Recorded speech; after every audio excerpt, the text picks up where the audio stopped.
दर्शकबिन नमस्कार। हामी अहिले चन्द्रगिरी वडा नम्बर 6 स्थितमा छौँ। यहाँनिर एउटा महोत्सव भइरहेको छ, दोस्रो चन्द्रगिरी महोत्सव भइरहेको छ। यहाँनिर हामीसँग एकजना यहीँको बासिन्दा हुनुहुँदो रहेछ, यहाँ नजिकै उहाँको घर रहेछ।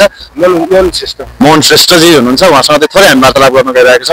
हजुर नमस्कार। हजुरको गाउँठाउँमा हजुरको घरै नजिकै महोत्सव भइरहेको छ, तपाईँहरूलाई के कस्तो लागिरहेको छ? मलाई धेरै राम्रो लागिरहेको छ। किन यस्तो बेलामा चाहिँ आफ्नो गाउँमा महोत्सव आएपछि रमाइलो भएछ। दसैँ तिहारको माहौलमा चाहिँ होइन, त्यो दसैँ तिहारमा जुन सपिङहरू गर्न जान पाइन्छ होइन, पाइन्छ। त्यो टाइममा चाहिँ कहीँ जानै परेन, नजिकै सपिङ गर्न पाइयो। आफ्नो गाउँमा सस्तो मस्तो पाइन्छ, किन अन्त जानु पर्यो त्यो हो नि त।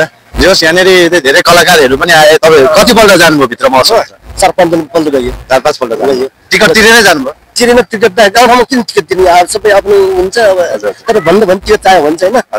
आफू स्थानीयहरूलाई चाहिँ कतिको यहाँ टिकटहरू पासहरू केही बाँडिएको थियो कि थिएन? स्थानीय पास अब चिन्नलाई अलिअलि पास हुन्छ, नदिने छैन पास। मैले आजसम्म तिरेछु टिकट। पास नभए पनि टिकट दिनु भएको? तपाईँकै घरै नजिकै रहेछ। यसो भाइ भतिजाले यसो पास दिन्छ, गइन्छ, बसिन्छ, भइरहेको छु। जस तपाईँहरूको गाउँठाउँमा चाहिँ यसरी यो दोस्रो पल्ट भयो, पहिलो महोत्सव पनि भएको थियो यहाँ होइन? 3 पल्ट भयो। यो चाहिँ अहिले दोस्रो महोत्सव हो के अरे? दोस्रो महोत्सव हुँदासम्ममा चाहिँ जस तपाईँहरू खुसी हुनुहुन्छ यहाँनिर यस्तो मेला महोत्सव? एकदम खुसी लाग्छ। एकदम खुसी छु। जस यहाँ हाम्रो औद्योगिक शान्ति नेपाल संस्थाका आयोजक हुनुहुन्छ, उहाँहरूले गर्नुभएको कार्यहरू राम्रो छ। शान्तु दास यहाँको चाहिँ तपाईँको गाउँको चाहिँ त्यो भयो होला।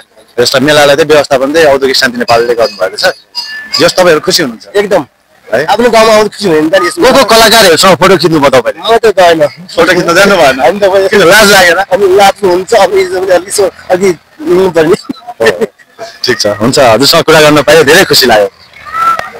अरू केही भन्नु छ तपाईँलाई? अरू भन्दा यो भन्दा नि अलि बढी चाहिँ छ नि, रमाइलो पाए हुन्थ्यो भन्न चाहन्छु नि मैले हल्का।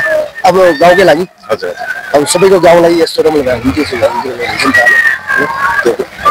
ठिकै छ, हजुरसँग कुरा गर्न पाउँदा धेरै खुसी लाग्यो बुवा। हस्, धन्यवाद।